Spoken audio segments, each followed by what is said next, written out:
이어서 서유기 제59회 오은자 선생님 두 번째 주석입니다. 고로 말하기를 그랬네요. 그러므로 말하기를 이제 바쁘게 달려서 이제 새로운 여정을 또 떠나는 거죠. 역과 지나갔다는 거죠. 하월 여름에 염천 뜨거운 하늘 불타오르는 그 날씨를 이제 여름을 지나가서 이 말이죠. 또 계속 가서 또 만났다. 삼추 상경을 만났다 이 말이죠. 늦은 가을에 서리가 내리는 그런 지금 때를 또 만났다 이 말이죠. 지금 가을이 이제 추운 가을을 맞이한 거죠. 가다가 보니까. 그래서 이 화월이라고 하는 여름이라고 하는 것은 불이 왕성한 때다 이 말이죠. 그리고 삼추라고 하는 그것은 바람이 서늘해질 때다 이 말이죠. 늦가을이니까 바람이 이제 서늘해지죠. 지금 바람이 서늘해질 시기다 이 말이죠. 그래서 여름을 지나서 과는 지나서 삼추를 만났다 이 말이죠. 만날 치인데 그렇게 되면 이제 양이 지극해지면 여름이 제일 더우니까 양이 지극해진 상태에서 하면은 다시 가을로 가니까 음이 이어진다 이 말이죠. 양이 지극해서 갈 데가 없으면 음이 이제 발생하는 거잖아요. 양극이 생음이다 이 말이죠.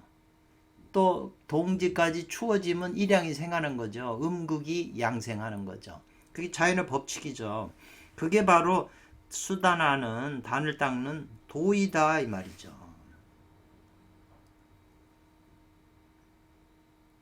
그래서 강한 가운데에 부드러움이 있다는 것도 이 말이네요. 강 중에 유음이죠. 또한 이와 같다 그랬어요.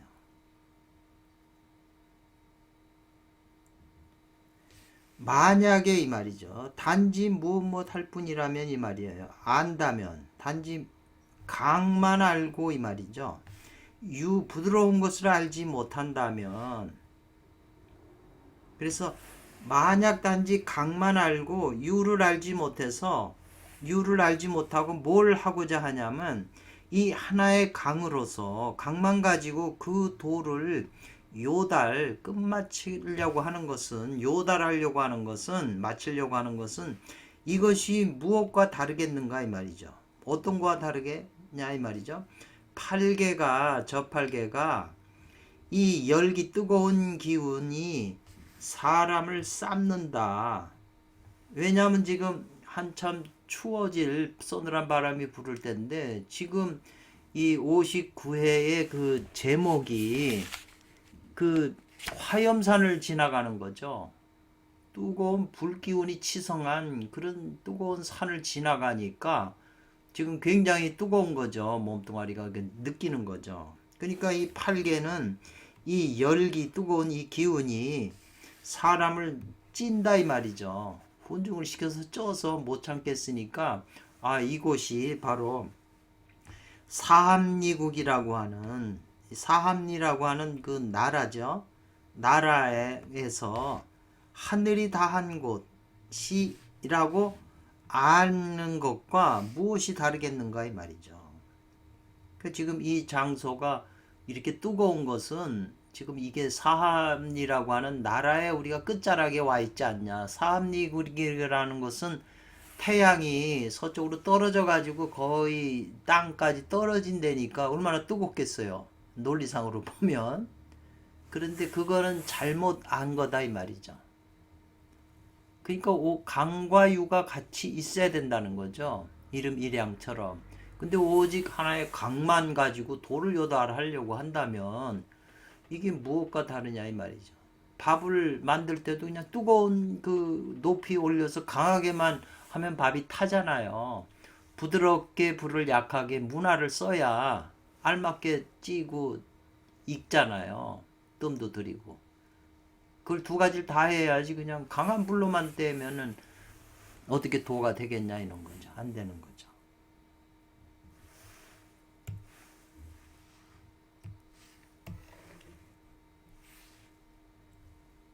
그러니까 그 소리를 듣고 그러므로 대성 손오공이 웃으면서 말하기를 저팔계한테 이 말이죠.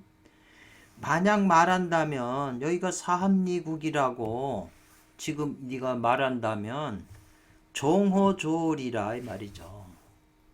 너무 일찍 왔다는 거죠. 사합리국은 아직 먼데 여기가 사합리국을 하면은 너무 아직 그 사합리국은 아직 멀었다 이 말이죠. 아직 멀었는데 여기가 사합리국이라고 하면 그건 아니다 이 말이죠.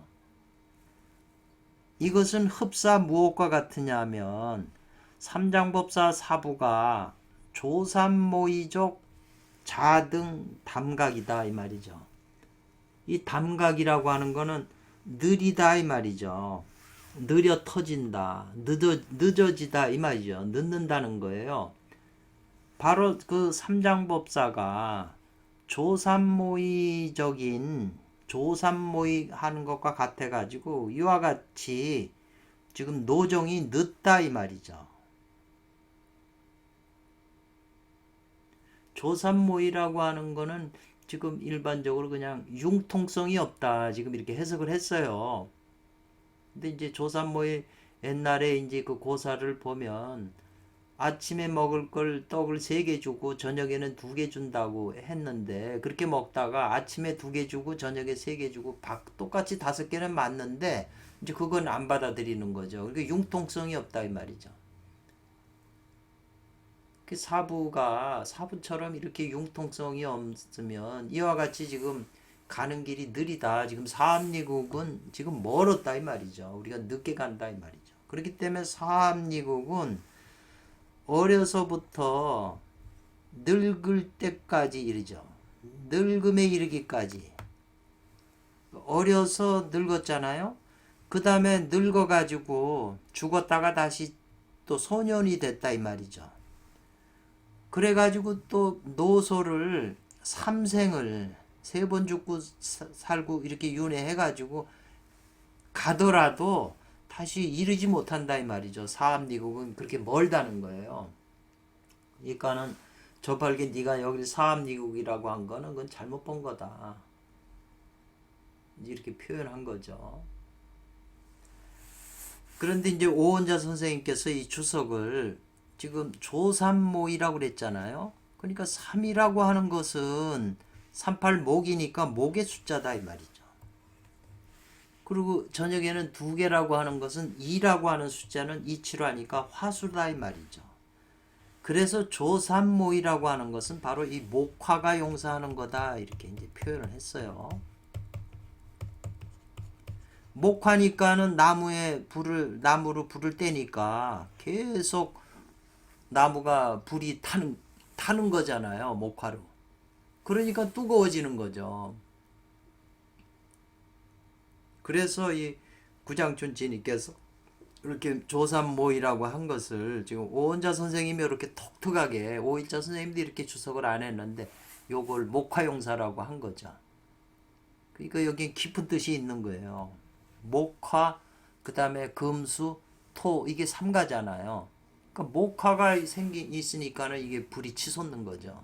계속 불만 떼니까. 그러니까 조기가 그 뜨겁고 마른 기운이 그치지 않는다 이 말이죠. 그치려면 물을 줘야 되잖아요. 그래 불을 끌 수가 있는 거잖아요. 그래서 곧 이것이 이 말이죠. 곧 이것이 화염산이라고 하는 데서 당주한 것이다. 당주라고 하는 건 막힌다 이 말이죠. 화염산이라는 데서 막혀가지고 지금 서천으로 가는 일정이 담각이 된 것이다. 늦어진 것이니 이 말이죠. 여하 어떻게 이 말이죠. 이르겠는가 이 말이죠. 도지 진두처에 이름을 얻겠는가 이르겠는가 이 말이죠. 도가 다 한 곳. 도의 끝자락에 이르겠는가 이 말이네요. 지금 이 오원자 선생님의 이 목화용사라고 하는 조삼모의를 해석하지 않았으면 굉장히 이 내용들이 어려워지는데 화염산이 바로 목화용사라고 하니까 오행 구조의 틀에 맞추면 이제 이해가 되는 거죠. 목화는 이케잖아요. 동쪽이고.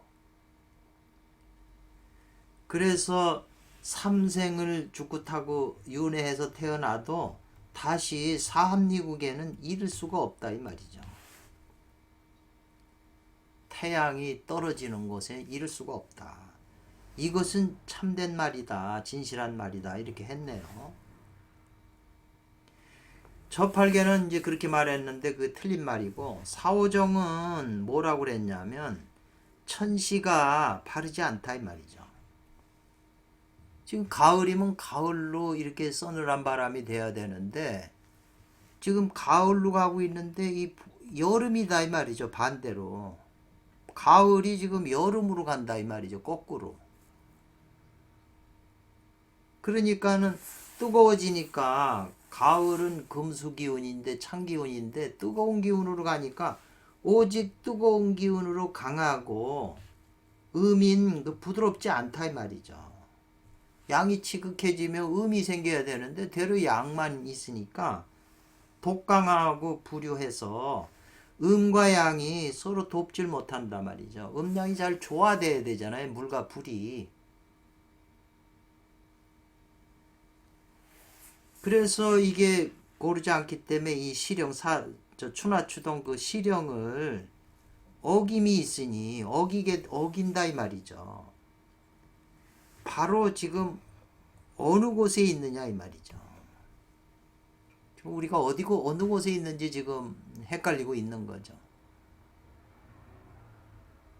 가을이면 분명히 서늘한 바람이 불어서 약간 추워야 되는데 되려 이렇게 뜨거워지니 이게 무슨 이유인가. 지금 저팔계는 사합리국이라고 자기가 생각했고, 사오정은 이게 추나추동이 추루가 가을로 가야 되는데 되려 가을에서 지금 여름으로 거꾸로 간다 지금 이렇게 보는 거죠.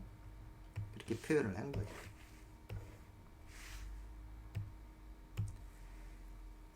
화염산이라고 하는 불로 불타오르는 산이라고 하는 것은 불의 성질이 뜨겁게 불타서 위로 올라간다 이 말이죠. 불성질이 위로 올라간다는 거. 그래서 그 불기운이 쌓여가지고 산이 됐다 이 말이죠. 여기 이제 굉장히 여기 이제 화염산이 이 암호의 상징이 이 표현이 돼 있어요. 그 화염산이 지금 뭔가는 감이 잡는 사람은 알 수 있을 것 같으네요. 이 불이라고 하는 것은 우리가 남성과 여성이 다 불장난한다고 그러잖아요. 불장난. 그 말의 의미를 잘 이해를 하셔야 이제 또 불장난이면서 또 바람을 핀다고 그러잖아요. 그 불에다가 바람을 붙이면 더 불이 치성해질 수 있잖아요. 그런데 지금 이 바람을 붙이는 부채를 여기서는 이 불을 끄는 걸로 지금 상징이 돼서 이 철편선 부채가 나오잖아요. 묘한 비유를 지금 하고 있어요. 화성이 불타올라 위로 올라간다 이 말이죠. 불의 성질은. 그래서 그게 쌓여가지고 산이 돼요. 불산이 되는 거죠. 불로 된 산. 그렇게 되면 즉 이 그 불을 다스릴 수가 없게 된다 이 말이죠. 불만 그냥 치성해지니까 양만 무제지화다 이 말이죠. 다스릴 수 없는 불이 된다 이 말이죠. 이건 뭘 비유한 거냐 이 말이죠. 사람들이 겸했다는 거예요. 겸한 것을 비유한 것이다. 뭐냐면 강하고 마른 조한 그런 불의 성질을 가지고 있는 걸 비유한 거다 이 말이죠. 사람들이 뭐든지 사람한테 비유를 해야, 자기 자신한테 비유해야 그 수행을 할 수가 있는 거잖아요. 근데 이 화성을 다스릴 수가 없으면 이 말이죠. 그 화성이 두루 지난다 이 말이죠. 모든 별에.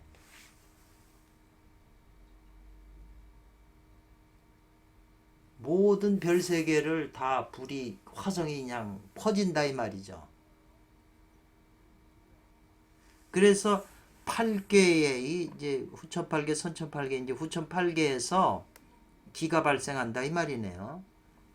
후천 8개에서도 기가 생해서 모두 다 후천 8개 모두 다 소작자인데요. 이게 불사를 짝 불살르는 바가 된다. 다 불타게 된다 이 말이죠.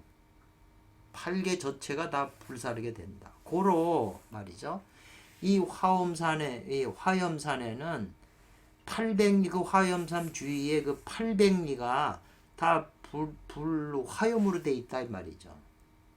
그렇기 때문에 화엄산 주위 사방 주위에는 촌초 그랬네요. 촌초가 머물지 못한다 이 말이거든요. 촌초라고 하는 건 풀이 자라지 못한다는 거죠. 다 뜨거우니까. 작은 풀도 자랄 수가 없다 이 말이죠. 만약에 산을 그렇기 때문에 과득산 그랬네요. 약과득산.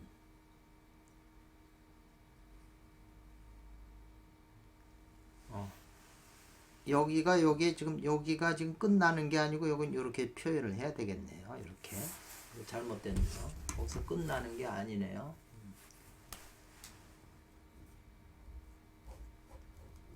만약에 산을 지나려면 말이죠. 그럼 불타오는 산을 그냥 지나가려고 하면 아까 금광불개지신이 된 사람은 불 속에 들어가도 타지 않으니까 괜찮은데 만약 일반인이 그걸 지나가려고 그러면 곧 이것은 동래계다 이 말이죠. 머리가 구리이고 구리로 된 머리다 이 말이죠. 구리로 머리를 덮다 이 말이죠. 뇌를 덮고 철신추 쇠로 된 몸뚱아리래도 이 말이죠. 또한 화성 변해가지고 즙이 될 것이다 이 말이죠. 다 녹아버릴 것이다 이 말이죠.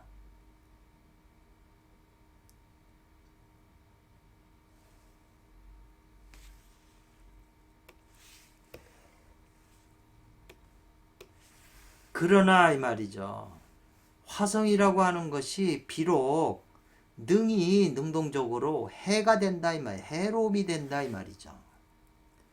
그러나 만약에 진음을 얻어서 제한다면 서로 돕는다면 구제한다면 양을 구제한다면 진음과 진양이 그 불이 붙으면 물로 끌 수가 있잖아요. 그러니까 화성이 비록 능이 해가 된다 이 말이죠. 그러면 이 화성이라고 하는 건 나쁜 가짜양이 되는 거죠. 진짜 진양은 뜨거워도 해가 되질 않는데 이건 가짜양이 되는데 그래서 이 수화나 화는 수도 불을 얻지 못하면 가짜 음이 되고요. 불도 물을 얻지 못하면 가짜 양이 되는 거죠. 해치는 게 되죠. 그러니까 물과 불이 조화를 이루면 그 안에 쌀을 넣으면 밥이 되는 거죠. 그건 좋게 되는 거죠. 그래서 만약에 진음으로 그걸 구제함, 도와줌을 얻으면 이 말이죠. 그러면 진음과 진양이 각각 같은 동류를 얻어서 음과 양이 같은 유다 이 말이죠. 태양은 달과 동류고 사람 남자는 여자와 동류가 돼요. 같은 종류가 돼요. 동류를 얻어서 불 속에서 씨를 내린다. 씨를 심는 거죠. 땅에. 불 속에서 심는다. 앞에서 오일자 선생님도 이 주석을 했는데 굉장히 중요한 거죠. 불 속에서 연꽃이 핀다 이 말이죠. 보통은 물 속에서 연꽃이 피는데 선도 공부는 불 속에서 연꽃을 심는 게 나와요. 그렇기 때문에 요 말 가지고 벌써 요 주석을 보고서 이 화엄산이 지금 뭘 뜻하는지 알게 돼요. 그러니까 여기서 설명해 주면 누구나 아는 거죠. 화엄산이 뭘 상징했는가. 불 속에서 연꽃 심는다는 건 하도낙사 오행으로 그 하도낙서를 그려놓고 설명하면 쉬워요. 더 쉬운 것은 남자 여자 섹스하는 원리로 설명하면 뭐 정확해요. 그래서 불 속에서 종자 연꽃을 심으면 생명의 깃틀, 생명의 그 기, 선천기, 그 깃틀이 멈추지 않는다. 그치지 않아서 이 말이죠. 계속 생명의 깃틀이 작용한다 이 말이겠죠. 그래서 만보, 모든 그 만보, 온갖 보물이죠. 무불고성언이라 그랬어요. 고성이라고 하는 것은 일이 이루어짐을 알린다 이 말이네요. 알릴 고자 이룰 성자니까 일이 이루어지지 않음이 없음. 그러니까 만보가 다 이루어진다는 거예요. 온갖 보물을 다 이룰 수 있다는 거예요. 고로 말하기를 그랬어요. 만약에 고분미가 필요하다면, 고분미라고 하는 것은 이 그 쌀 가루로 만든 가루떡이에요. 가루를 만들어서 떡을 만든 건데 이 동자애가 그 가루떡을 팔아요. 그 5일자 주석에서 나오죠. 근데 붓다는 거죠. 그게 다 열기가 있고. 근데 떡을 만들려면 이 화염산 주위에서는 물이 없으니까, 비도 안 오니까 못 만들죠. 그런데 그 씨를 뿌려서 곡식을 수확하려면 이 뜨거운 열기를 식혀서 바람이 불고 비가 오게 해야 씨를 심고 거둘 수가 있는 건데, 그러니까 그 비를 내리게 하는, 열기를 식히게 하는 것을 철편선이라고 하는 여자 나찰이에요. 나찰녀죠. 여자가 그 부채를 가지고 있다는 거죠. 그것을 공경스러운 마음을 가지고 빌려달라 하기를 구해야 된다는 거죠. 그래야 그 주위에 있는 사람들이 밭을 갈고 식량을 구할 수가 있는 거죠. 그냥 계속 화염산만 되면 아무것도 안 되는 거죠. 그래서 여기서 이제 철편선이라고 하는 신선 여자가 나찰녀 귀신이죠. 요괴죠. 여자가 그 부채를 가지고 있는 거죠. 파초선을. 파초선도 또 묘한 상징이죠.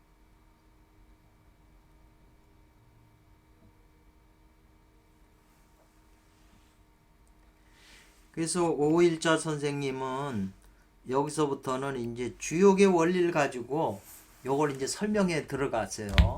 근데 오일자 선생님은 이렇게 설명을 안 하셨거든요.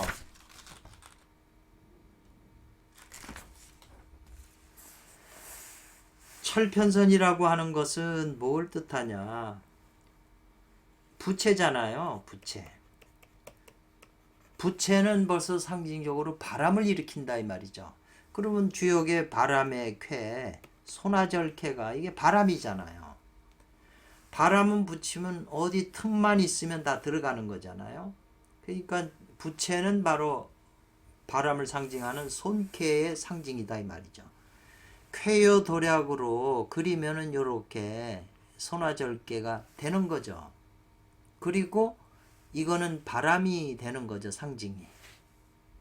고로 이것을 부채가 되는 것이다 이 말이죠.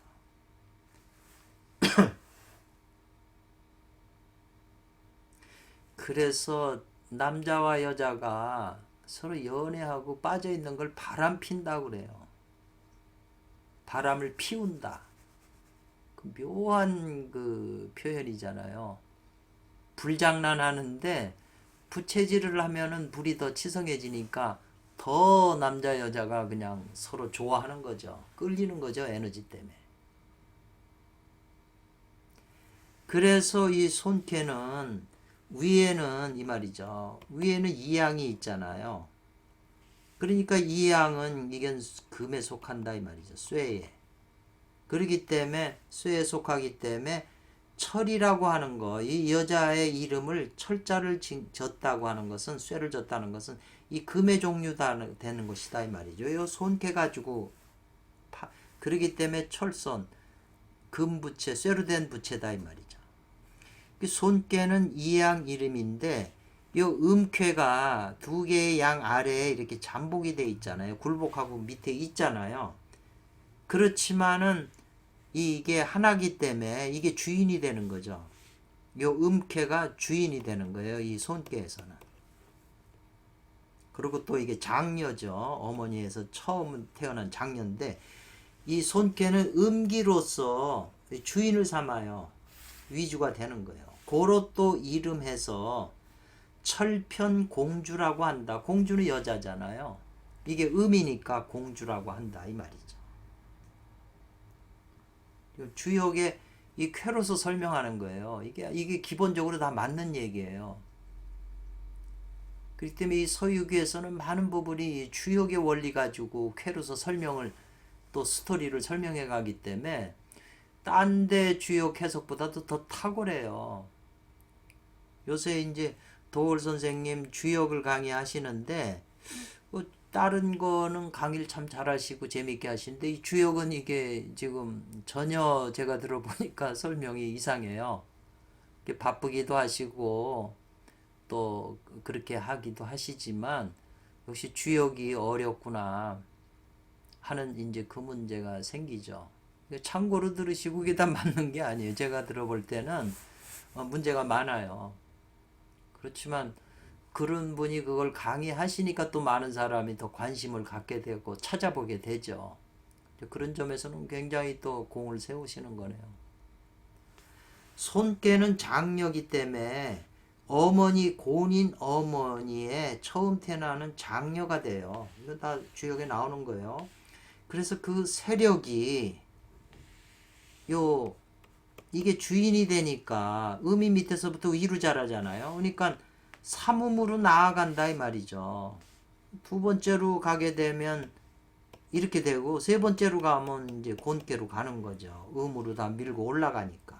그래서 삼음으로 나가게 되면 다 둘러싸게 된다. 포라 곤의 전체를 곤께 전체를 다 이 음이 싸게 되는 거죠. 고로할 이름을 나찰여자라고 그런다 이 말이죠. 이 나찰여라고 하는 것도 찾아보니까 법화경에 이 나찰여가 나오는데 10종류의 나찰여가 있다고 그러네요. 물론 여자죠. 그래서 이 손께의 처음 음이다 이 말이죠. 그래서 유약해요. 유약한 건 음의 상징이고 처음이니까 약하죠. 그런데 염담하다 이 말이죠. 유약하지만 주인인 캐고 염담해요. 염담하다고 하는 것은 단박하다. 이익을 탐내는 마음이 없고 욕심이 없고 담백한 거예요. 유약하면서. 고로 치운산이 있다 그러네요. 치운산에 있는 거예요. 치운산에 그 동굴에 치운산 동굴에 살고 있는 거죠. 파초동이라고 하는 동굴에 살고 있는 거예요. 구름이 비치 구름이 이렇게 어려 있는 산에 살고 있다 이 말이네요. 음이기 때문에. 그리고 손캐는 이게 부드러운 나무예요. 진캐는 진두 나무거든요. 이게 진두 동방목에 속하기 때문에 그건 강한 나무인데 이 손캐는 부드러운 바람처럼 그 버드나무 가지처럼 이렇게 휘날리는 부드러운 나무다 이 말이죠. 고로 파초라고 하는 동굴이 있다 이 말이죠. 파초라고 하는 게 나무 잎사구잖아요. 그래서 이렇게 다 파초동이라고 이름을 그 서유기에다가 저자가 스토리를 쓴 것도 다 기쁜 뜻이 있는 거예요. 근데 이 치운산이라고 하는 이것이 서남방 쪽에 있다 하고 하는 것은 이 말이죠. 서남방은 바로 후천팔계에서는 이게 곤캐가 서남방에 있어요. 여기 리캐가 있고 이 서남방 쪽에 있는 거죠. 서남방에 후천팔계에서는 서남방이 곤캐가 돼요. 그리고 전부 음이니까 순음의 장소다 이 말이죠. 순음의 땅이다 이 말이죠. 그래서 손을 생하는 바람을 생하는 곳이 된다 그랬어요. 그렇기 때문에 치운산 이라고 이제 했다는 거죠. 그리고 또 된다 뭐냐면 선천에서는 손이 거처하는 자리가 된다. 선천에는 건, 태, 리, 진, 손이 오거든요. 요 손캐가 여기 있거든요. 장녀가 선천팔계에서는 그러니까 손의 자리에 머물고 있다 이 말이죠. 선천에서는 손캐가. 그러니까 이게 다 같이 음이잖아요. 파초편이라고 하는 부채는 이 나찰력을 가지고 있는데 이 파초선으로 부채로 한 번 붙이면 그 뜨거운 불이 식어요. 더 뜨겁지 않게 식어버려요. 그리고 두 번 붙이면 바람이 생겨요. 세 번 비치면 비가 내린다 이 말이죠. 그 비가 내릴 때 그 땅에다 싣고 비가 내리니까 그때에 미쳐서 씨를 심는다 이 말이죠. 뭐 밀가루 씨, 쌀 씨, 뭐 벼 이런 거 다 심고서 수확을 한다 이 말이죠. 고로 얻게 된다. 5가지 곡식을 얻어서 양생한다 이 말이죠. 살아간다는 거죠. 그래서 3번 붙인다고 하는 것은 뭐냐 하면은 이게 부채잖아요. 손깨가. 그러니까 한 번 여기 2번 붙이고 여기까지 3번 붙이니까 손이 곤깨 삼음에서 이르는 것이다 이 말이네요. 이렇게까지 이제 표현을 했어요. 이건 다 우리가 받아들일 수 있는 논리예요. 주역의 공식이니까.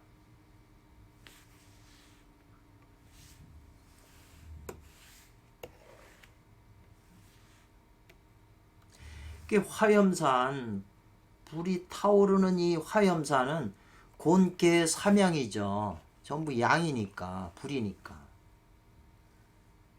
그러니까는 아까 말하는 곤깨하고 이 말이죠.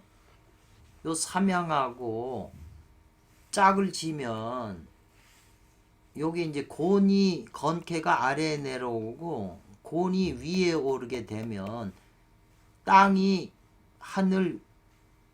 지천이잖아요. 지천 택계가 되냐. 지와 땅과 하늘이 서로 사귀면 지천 택계가 되죠. 예. 지천 택계는 위에 있는 그 음이 밑으로 내려오는 거잖아요. 음기가.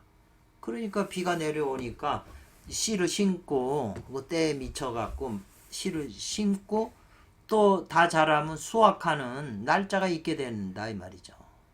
그러니까 이 논리가 사람이 수행해서 양생하는 도가 바로 여기에 있다는 거죠.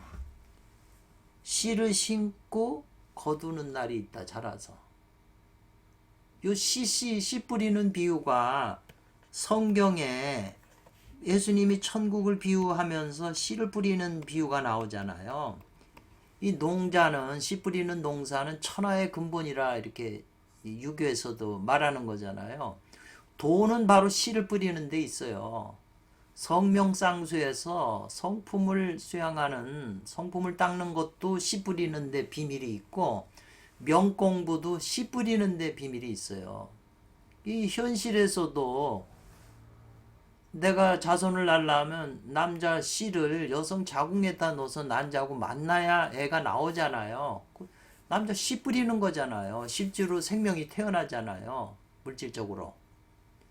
그런데 그거는 명에 관한 논리고 말로 상대방 마음 땅에다가 심잖아요. 그 상대방을 좋게 얘기하고 좋게 심으면 나한테 좋게 돌아오는 거고, 내가 나쁜 걸 심어 놓으면 상대방 마음에서 나쁜 걸 거두는 거죠. 콩 심은 데 콩 나고 팥 심은 데 팥 나는 거죠. 그 원리를 가만히 연구를 해보면 마음을 닦는 비밀이 거기에 숨어 있어요. 씨 뿌리는 비유에. 그래서 성경에 저 비유가 많지만 씨 뿌리는 비유가 제일 깊은 의미가 있다 이렇게 생각이 되거든요. 지금 선도에서도 그렇고 불교에서도 다 마찬가지잖아요.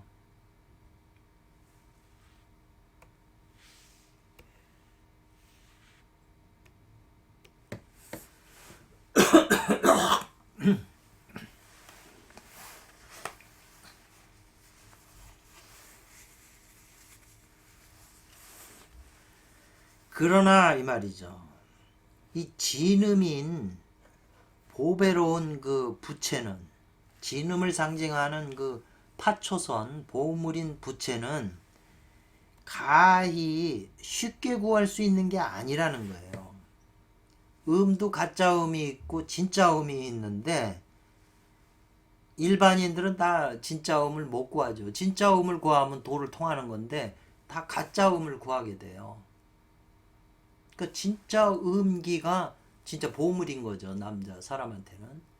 그 진음을 상징하는 보배로운 그 부채는 쉽게 구할 수 있는 게 아니라는 거죠.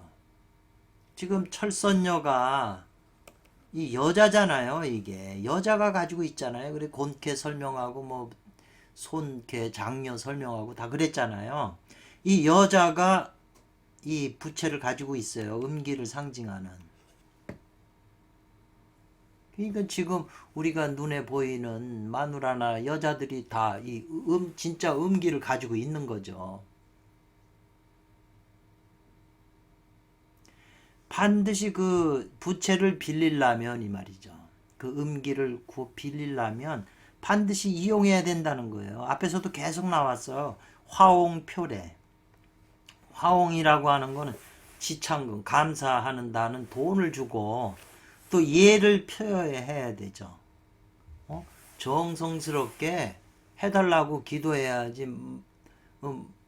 마음에도 없는 소리 하면 안 되는 거죠. 정성스럽게 빌려달라고 음기를 달라고 얘기를 해야죠. 그러면서 돼지나 양이나 아니면 이거는 이제 거위죠. 오리 같은 거. 또 술 같은 거를 바치고 또 사계절에 나는 과일 같은 것도 갖다 바친다 이 말이죠. 그런 정성을 반드시 활용해야 써야. 그리고 그것만이 안 되고 목욕제계도 하고요. 그 다음에 경성한다 이 말이나요?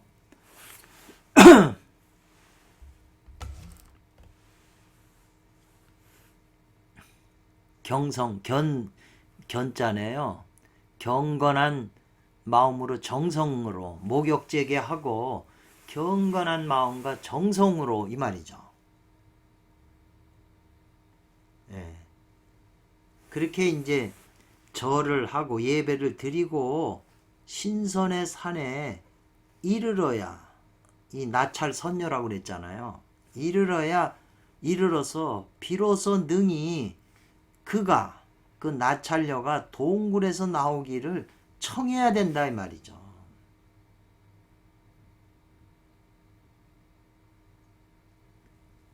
그 동굴에서 나오기를 청하고 여기에 이르러서 이 말이죠. 시위해야 된다 이 말이네요. 아주 중요한 말이에요. 베푼다, 행한다, 베풀어 행한다 이 말이죠. 동굴에 나올 때 이 나찰녀가 결국은 상징하는 게 음기잖아요. 진음.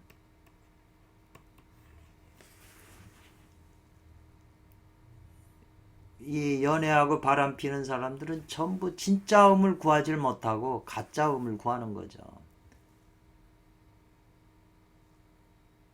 진짜 음이 뭐냐, 이 여성이 가지고 있는. 이게 중요한 거죠. 비밀이 여기 있어요. 그래서 여기서 옛날 사람 고인들이 이른바 말하기를 무릇 구하고자 무릇 세속에서 범속이라고 하는 건 우리 사는 일반 세속에서 구하고자 한다는 거죠. 뭐냐면 천상의 보물인 음기를 구하려고 하면 말이죠. 용시에요. 때를 잘 써야 된다 이 말이죠. 어느 때를 써야 되냐 이 말이죠. 그 때를 잘 써가지고 그 때에 알맞게 반드시 필요하다. 세간에 있는 재물을 주는 것이 필요하다는 거죠. 그 때도 필요해요. 굉장히 중요하네요. 여기서 지금 범속욕구 천상보 용시 수요 세간제 했는데 이 용시라는 말을 분명히 놓잖아요. 이 구절들은 앞에서 계속 중요한 대목마다 나왔던 거예요. 그런데 여기서 용시가 나왔어요. 그러니까 또 비밀을 하나 여기서 자세하게 밝힌 거죠. 만약 저가 진음을 얻으려고 하는, 부채를 빌리려고 하는 손오공 저가 세간제를 써야 되는데 그 세간제 돈이 아깝다고 이 말이죠. 인색하다 이 말이죠. 인색해서 풍부하게 이런 그 사례금이나 뭐 선물 같은 걸 다 줘야 되는데 인색해가지고 그 주는 것이 적은 행을 한다면 이 말이죠. 선물을 주질 않는다 이 말이죠. 인색해가지고 써야 되는데 세간제를 써야 되는데 그렇다면은 천만의 신선들이 찾아오는 것을 긍정하지 않는다 이 말이죠. 굉장히 요 구절은 또 앞에서 비슷한 내용인데 더 깊은 얘기를 또 첨가했어요. 그래서 이걸 보면 서유기는 앞에서 조금 드러내고 계속 가면서 중요한 부분에 그 대목이 또 나왔을 때 또 새로운 편으로 첨가시키고 더 우리들로 하여금 알 수 있게 힌트를 주세요. 이 굉장한 비밀이거든요, 이게.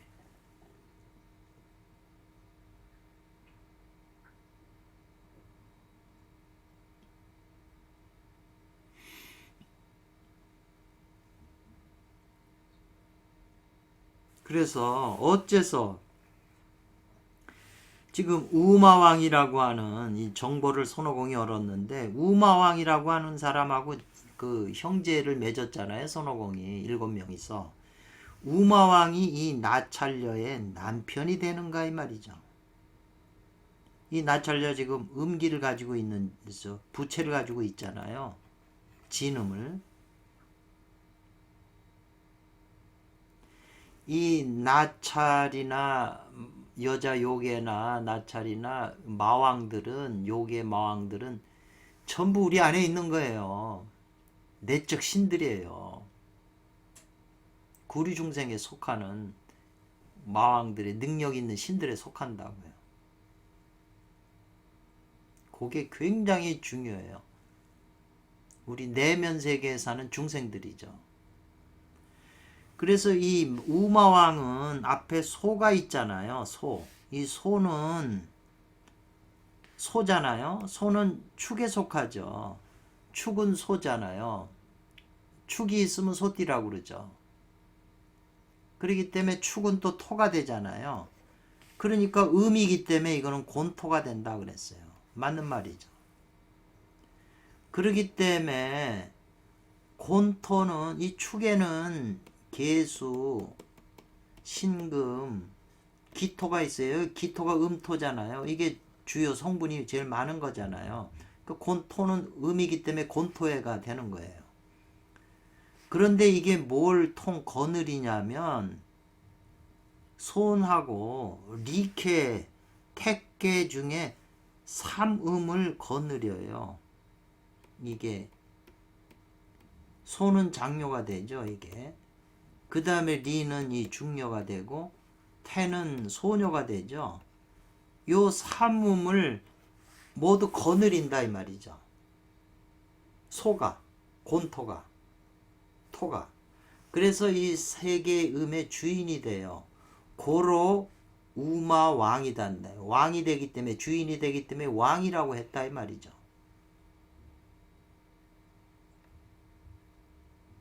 그럼으로써 이 나찰녀도 3명 중에 하나에 속하잖아요. 장녀에 속하면 이게 이제 우마왕이 거느리니까 나찰녀의 남편이 되는 거죠. 논리가 맞잖아요. 그래서 우마왕의 그 소의 토는 이 토는 선천에 있으면 이 말이죠. 이건 참이 되고 성인이 되는데 지금 요 우마왕은 땅에 떨어져 가지고 마귀의 역할을 하니까 이게 후천에 있는 거잖아요. 이렇게 되면 거짓이 되고 마구니가 된다 이 말이죠. 고로 또 이게 우마왕이 된다 이 말이죠. 굉장히 이게 저 깊은 의미를 가지고 있어요. 그래서 곤토가 우마왕이 곤토를 거느리는데 곤토인데 이게 마구니가 된다 이 말이죠. 그렇기 때문에 손케의 진음도 역시 가짜가 된다 이랬네.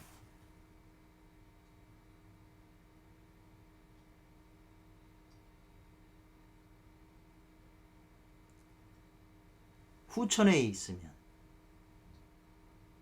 그렇기 때문에 선천에 있는 진음을 후천 속에서 선천의 진음을 우리가 받아들여야지 후천의 진음을 받아들이면 그게 거짓이라는 거죠.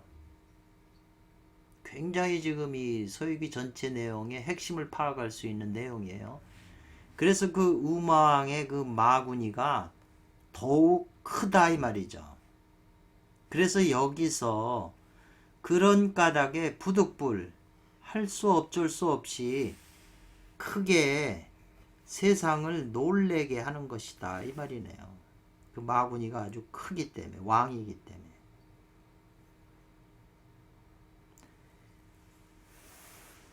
그래서 손오공이 그 나무꾼한테 이 정보를 얻는 거죠. 그 부채를 가지고 있는 나찰녀의 남편이 바로 우마왕이라고 하는 소식을 들은 거죠. 그러니까 손오공이 크게 놀란 거죠. 왜? 나찰녀하고 우마왕한테 잘못한 게 있으니까.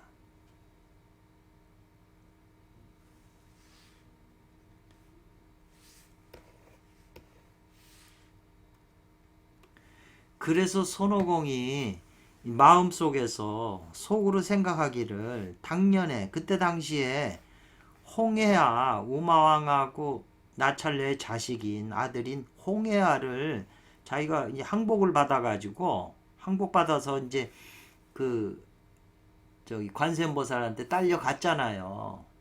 그것에 대해서 지금 나찰녀가 한을 품고 있는 거죠. 아들을 못 보니까 죽은 줄 알고 있는 거죠. 손오공 때문에. 해양산에서 이 말이죠. 해양산이라고 하는 건 양을 했는데 이것은 뭐냐면 삼장법사하고 저팔계가 물을 잘못 먹고 애를 뱉잖아요. 앞서에서. 그래서 애벤 걸 떼려니까 그걸 떼내려니까는 해양산에 그 우물에 있는데 가서 그 물을 기르려고 그러니까 그 물 주인 신선이 그의 그 외조부다 이 말이죠. 그 홍해와 선제동자의 외조부다 이 말이죠. 그러니까 오히려 또한 그 애를 때는 물을 주려고 하지 않았다. 그 물을 주는 걸 긍정하지 않았다 이 말이죠. 받아들이지 않았다 이 말이죠. 그런데 지금에 만났다는 거죠. 그들의 부모를 홍해와의 부모인 우마왕과 철선녀를 만났다 이 말이죠. 그러니 즘생차득 그 편자라고 하는 것은 저 부채죠. 빌려 얻을 수 있겠냐? 어떻게 그 빌려 얻을 수 있겠냐 이 말이죠. 어떻게 하면 빌려 얻을 수 있겠는가 이 말이죠. 방법이. 요 주석은 이 진양은 이 말이죠.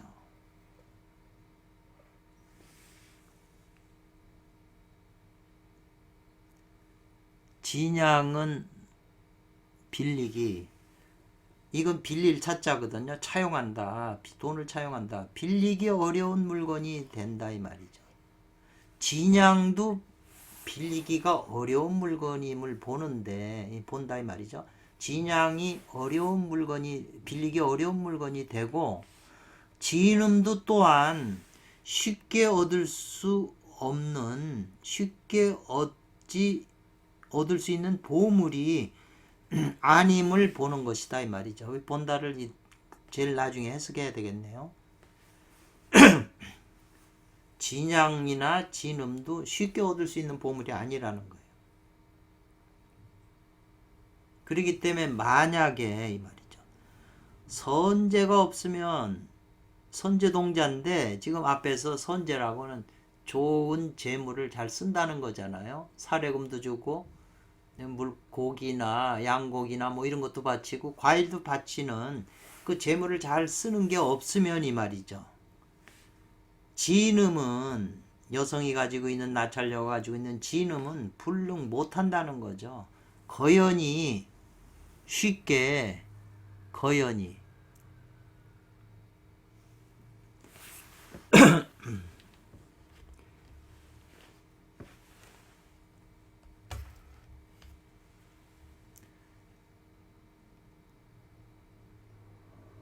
거연이라고 하는 급히 내가 지금 급히 부채가 필요한데 급히 내가 쓸 수 있게 될 수가 없다는 거죠.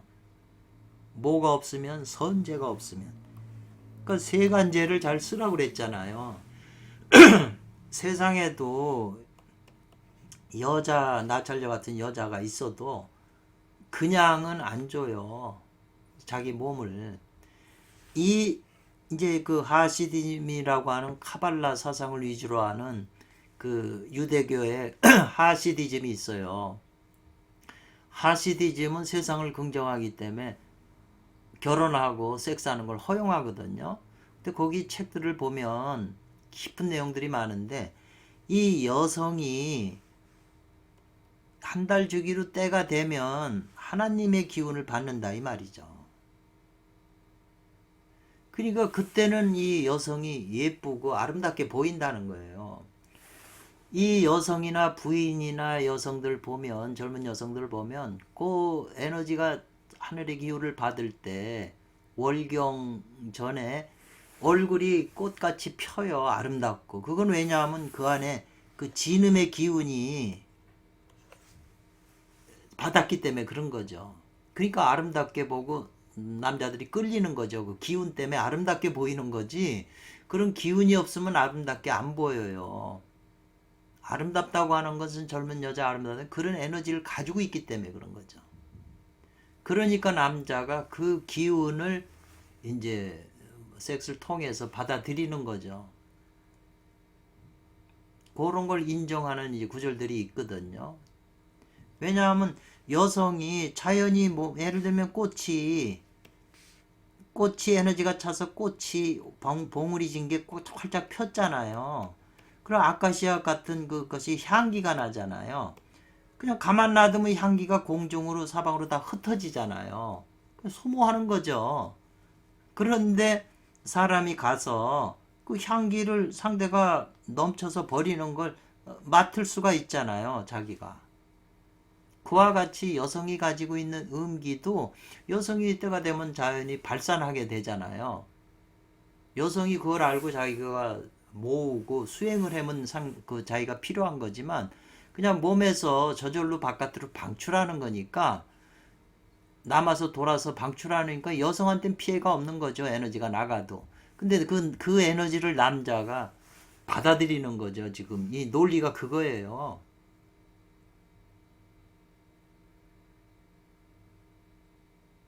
그러니까 이 여성의 개념을 내면에 있는 중생으로 볼 것이냐 아니면 밖에 있는 여성을 통해서 할 것이냐가 이제 파들이 그래서 나누는 거죠. 굉장히 그 문제가 지금 중요해요.